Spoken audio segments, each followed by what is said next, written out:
को है मेरा दंडोत प्रेम से, यही प्रेम रहे स्थाई, कृपा दृष्टि वही मिले। परम आदरणीय, परम आत्मरूप श्रोतागण, परम आदरणीय संचालक श्री उमाशंकर जी चैतन्य, परम आदरणीय आयोजक श्री पीताम्बर जी और मुंगेली उपकेंद्र के सभी ज्येष्ठ, श्रेष्ठ और सामान्य अभ्यासक, सभी को मेरा सादर वंदन, सादर प्रणाम। उपस्थित भगिनी वर्ग और भ्राता वर्ग को पुनश्च एक बार वंदन करते हुए मैं अपना स्वानुभव और मेरा कुछ मनन प्रस्तुत करने की चेष्टा करूंगी। थोड़ा मेरे बारे में, मैं महाराष्ट्र से हूँ, पुणे नाम के शहर से आती हूँ। विज्ञानशाला से काफ़ी 2 दशकों से ज़्यादा जुड़ी हुई हूँ और थोड़ा बहुत अभ्यास कर लेती हूँ, पर मुझे ये पूरी तरह से ज्ञात है कि यहाँ पर बहुत लोग बड़े प्रेम से, बड़े आदर से सुन रहे हैं, पर सबका अभ्यास काफ़ी अच्छा है। सब अपने अपने ओर से सर्वांग योग की सेवा कर रहे हैं, सद्गुरु की सेवा कर रहे हैं, जो हमें भी शायद करने का कभी मौका ना मिला हो। तो आप सबको वंदन करते हुए, आप सबकी सद्गुरु निष्ठा से प्रेरणा लेते हुए मैं यहाँ पर अपनी बात कहना चाहती हूँ।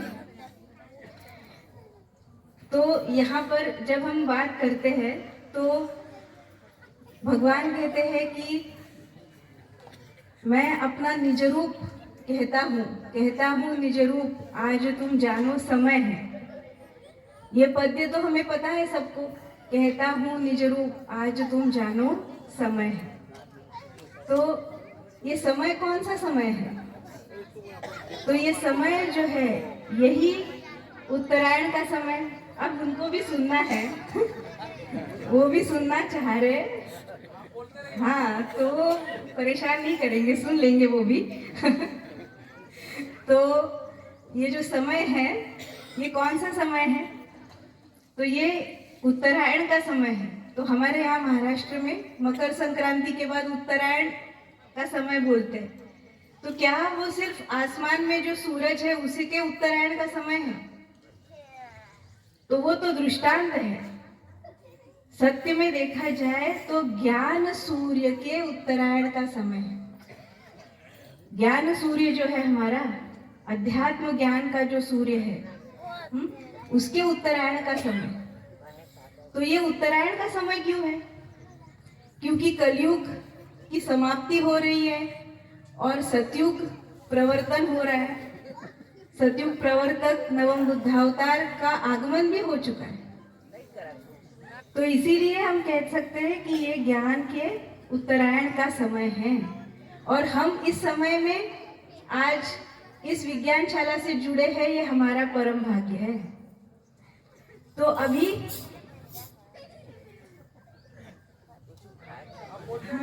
हाँ जी, कोई नहीं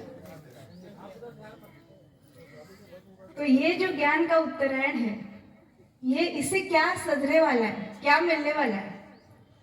तो इससे जो मिलने वाला है उसको हम बोलते हैं आत्मकल्याण। आत्मकल्याण यानी अपना कल्याण करना है। अब कल्याण का मतलब क्या हो गया? कल्याण यानी भलाई, भलाई यानी हमारा सुख। तो हमारा सुख कैसा रहे? तो हमारा सुख स्थायी रहे, ठीक है? तो हमारा सुख स्थिर हो, आता जाता ना हो कि आज सुख आ गया, अब पता नहीं कल आएगा नहीं आएगा। तो सुख का स्थायित्व, सुख की स्थिरता यानी स्थायी कल्याण है। तो ये कल्याण सभी को अभिप्रेत है, सभी को चाहिए, वो चाहे ज्ञानी हो चाहे अज्ञानी हो। तो अगर हम अन्य जगह पे जाके सब भला करते हैं तो अपन जिस समष्टि में रहते हैं उसका भी भला हो जाता है और जिस विश्व में रहते हैं उसका भी भला हो जाता है। स्वाभाविक सहजता से, कोई अलग से मेहनत करना नहीं है, कोई कर्ता भाव धारण करना नहीं है, मैं समाज सेवक हूं, कुछ नहीं करना है, बस अपने स्वभाव से हमें रहना है। जैसे कोई एक वृक्ष है, वो अपने स्वभाव से रहता है ना, अपने स्वभाव से रहता है, क्या करता है? तो हम बोलते हैं कि वृक्ष अपना ख्याल रखता है या उसके आसपास के परिसर का ख्याल रखता है? किसका ख्याल रखता है?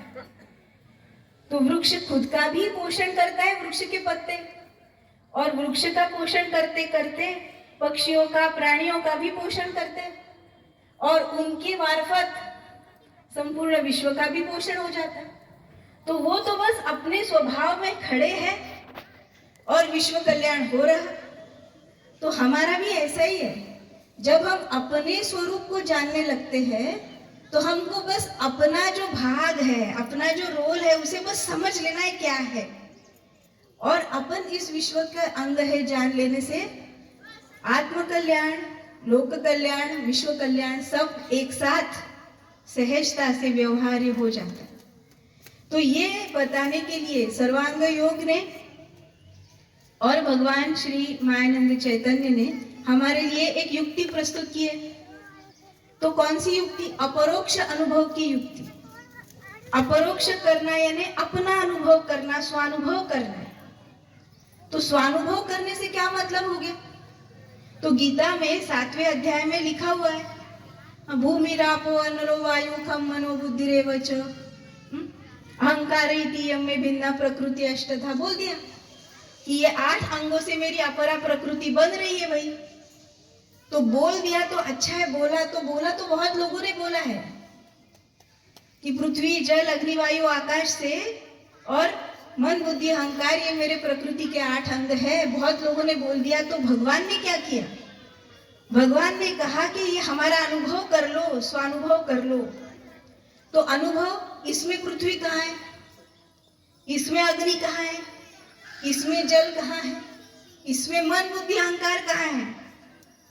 क्योंकि इसमें पृथ्वी कहाँ है, इसमें जल कहाँ है, इसमें मन, बुद्धि, अहंकार कहाँ है?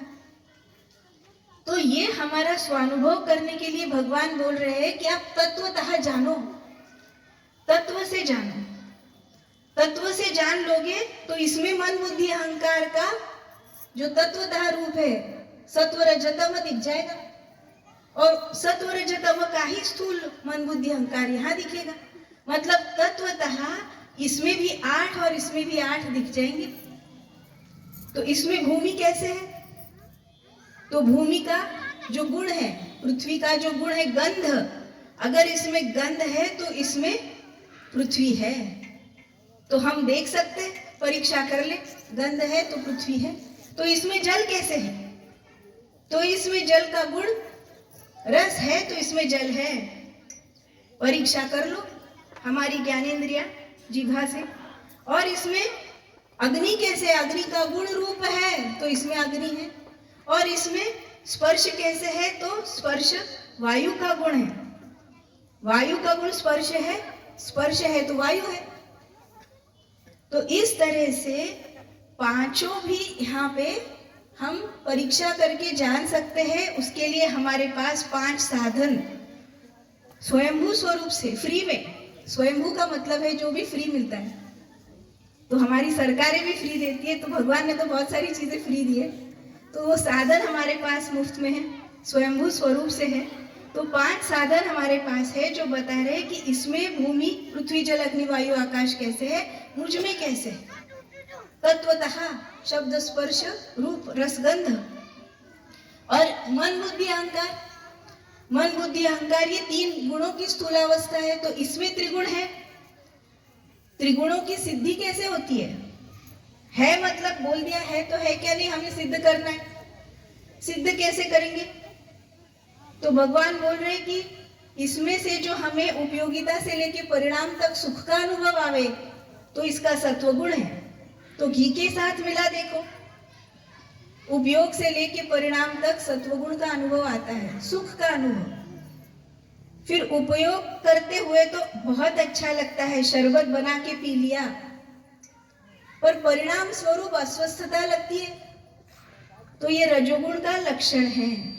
और उपयोग और परिणाम दोनों भी दुखमय हैं, अस्वस्थ करने वाले हैं, हमारी स्वस्थता को भंग करने वाले हैं, तो ये तमोगुण का लक्षण है।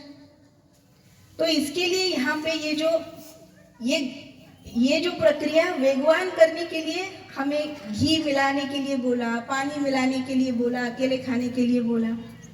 तो ये वैसे तो हमें अगर कोई पदार्थ ऐसे पड़ा भी रहे, ये फूल पड़े हुए हैं, तो जब हमारे उपयोग में आ रहे हैं, हमें उनसे सुख मिल रहा है, तो सत्वगुण है। अभी पड़े रहेंगे 2-3 दिन, सूख जाएंगे, पर 2-3 दिन का समय नहीं है ना हमारे पास, तो वो प्रक्रिया थोड़ी वेगवान करने के लिए भगवान ने हमें बोला कि ये जो उत्प्रेरक है, ये जो घी है, ये जो पानी है, उससे मिला के देख लो, जल्दी जल्दी में समझ में आ जाए। तो वैसे तो हर एक चीज का निरीक्षण करने पर हमें सुख दुख और मिश्र अनुभव आते ही है। तो ये त्रिगुण इसमें है और 5 तत्व त्रिगुण इसमें भी है।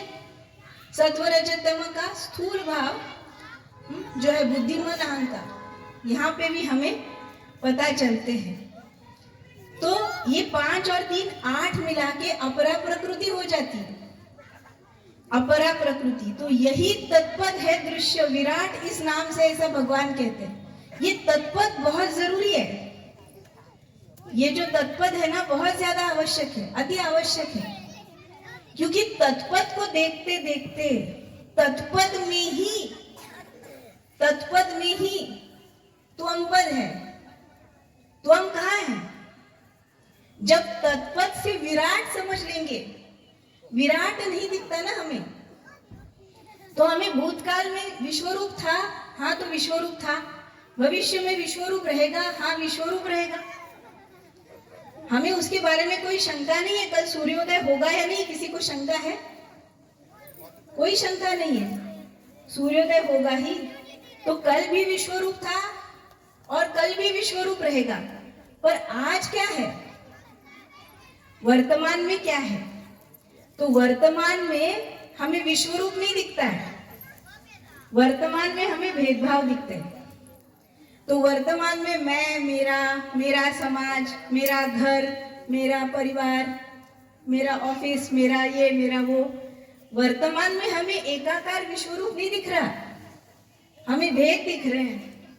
पर जब हम इस विराट की युक्ति समझते हैं, तत्पद की, तो इस विराट की युक्ति से हमें वर्तमान में क्या दिखता है? वर्तमान में हमें अखंड दिखने लगता है। अखंड यानी कहीं टूटा हुआ नहीं है, 5 तत्वों का बहाव है, 3 गुणों का बहाव है। जैसे ये बह रही है 3, 5 और 3 की गंगा, और उसमें ये अलग अलग आकार बन रहे हैं, तो ये अखंड एक रूपता जिसको हम विराट बोलते हैं। जब तक ये विराट हमें समझ में नहीं आता, तब तक हमारा कल्याण भी नहीं सकता। ये विराट समझना बहुत जरूरी है, क्योंकि जब विराट को समझेंगे तो विराट के अंदर जो त्वमपद है, एकत्व का भाव है, जिसे हम अक्षर भाव कहते हैं, जो अस्ति भाति प्रिय से लक्ष्य किया गया है।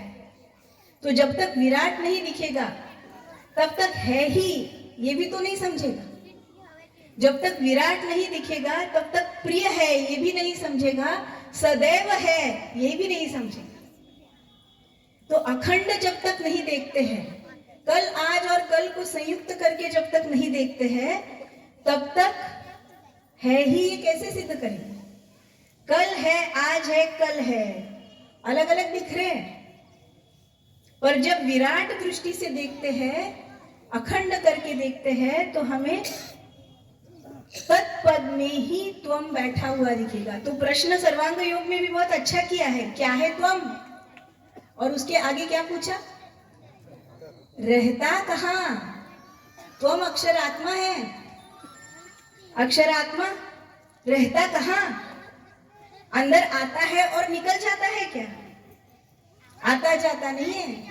त्वम जो है वो रहता जहां तत् है उसी के अंदर।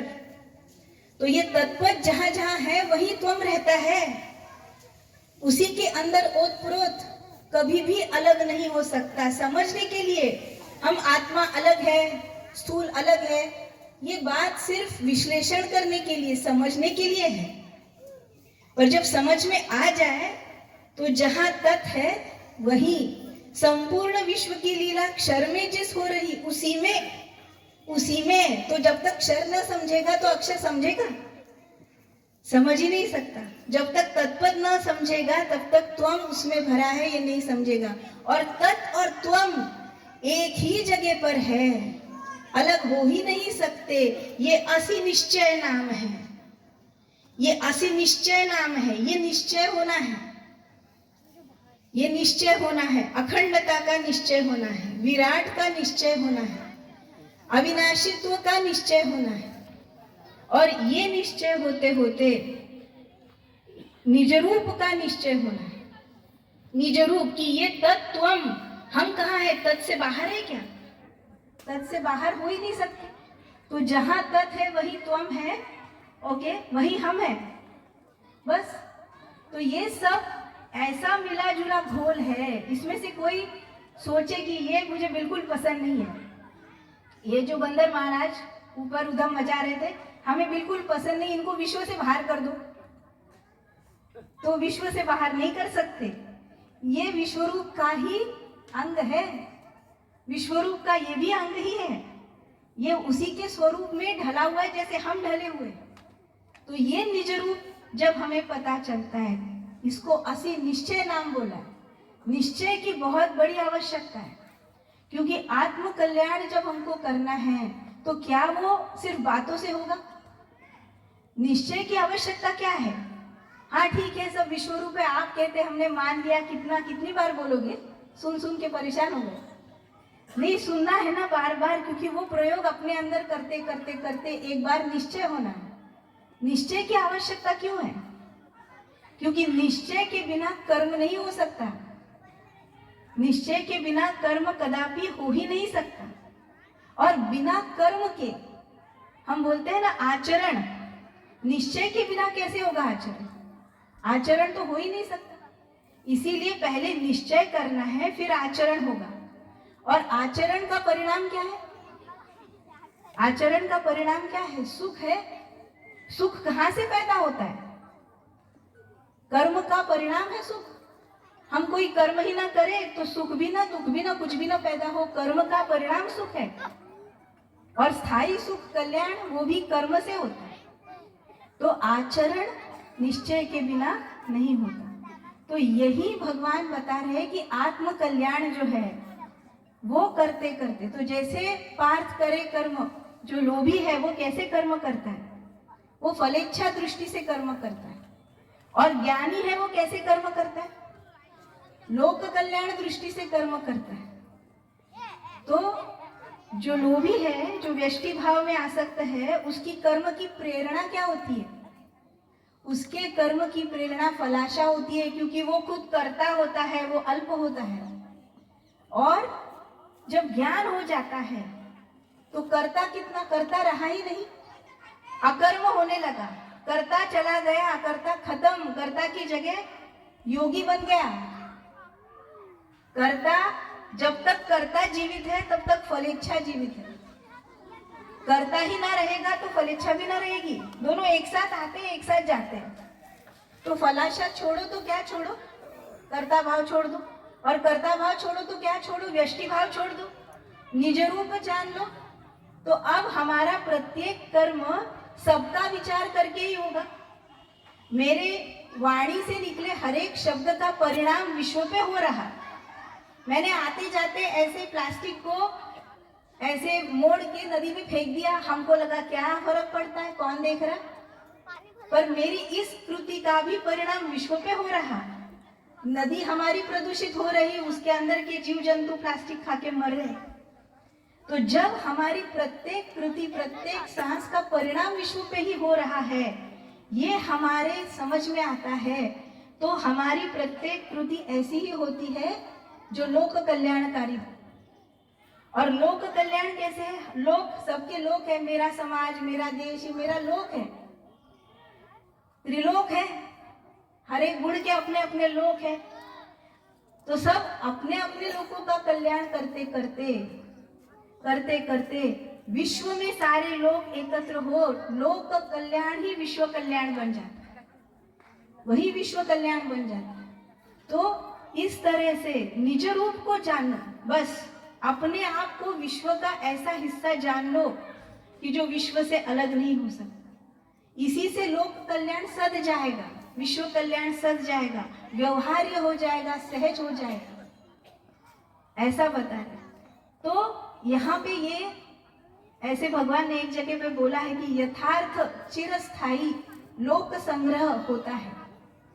यथार्थ चिरस्थायी, यथार्थ मतलब चिरस्थायी मतलब, और लोक संग्रह, लोक संग्रह का मतलब है कि हर एक प्रकार के लोग सर्वे सुखिनः भवन्तु इस इच्छा से, इस विचार से एकत्रित हो जाते हैं।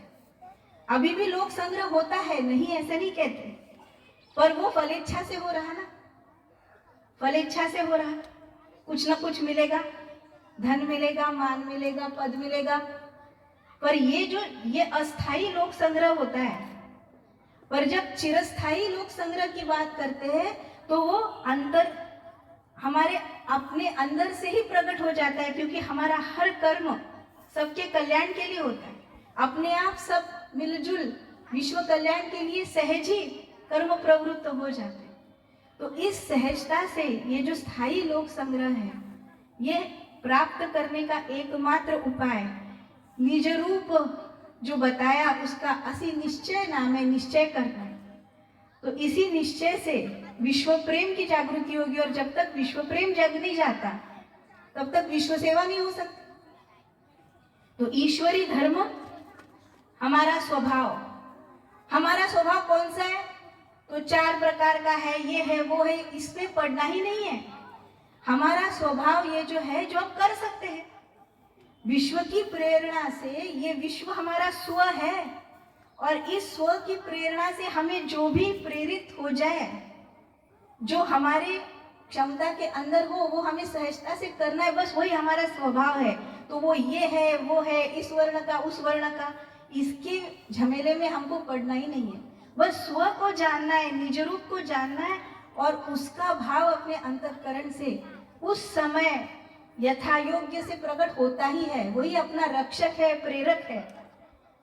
तो वो अपने आप से बस सहज रूप से प्रकट हो जाए, आत्म कल्याण, लोक कल्याण, विश्व कल्याण सब सहजता से हो जाएगा। तो वो ईश्वरी धर्म, स्वभाव धर्म जागृत हो जाएगा, है ना। तो ईश्वरी धर्म में क्या करना है? हमको सदगुरु के कार्य में अपना सहयोग देना है, जो आप लोग तो बहुत ही दे ही रहे हैं।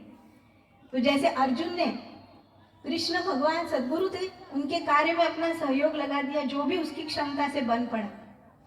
तो बस यही ईश्वरी धर्म है। और फिर ईश्वरी कायदा, कायदा भी वही है, उसको नीति कहते हैं। नीति यानी आत्म प्रेरक बर्ताव को नीति कहते हैं।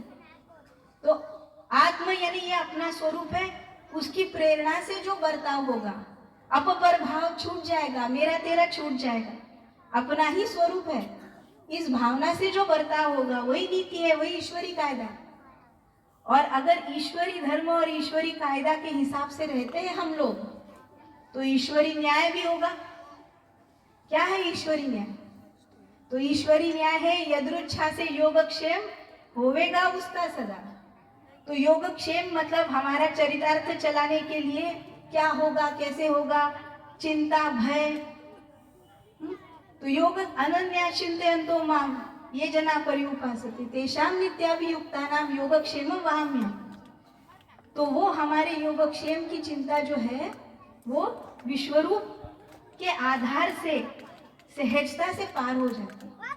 तो ऐसा सहज, निश्चिंत और निर्भय जीवन जीने के लिए ये जो हम भगवान का कार्य कर रहे हैं, विज्ञानशाला की दृष्टि से हम जो निज रूप का निश्चय करने में लगे हुए हैं, बारंबार सर्वांग योग का प्रयोग कर रहे हैं, अधिष्ठान को सामने रख के पिंड ब्रह्मांड की एक रूपता, 5 तत्व 3 गुण तत्पद, उसमें त्वम पद, और ये एक ही दोनों मिला के ये 80 निश्चय पद, इसमें जब हम बैठ जाएंगे, स्थिर हो जाएंगे, तो सबका कल्याण होगा, और इसी कल्याण के युग की तरफ ही हम बढ़ रहे हैं।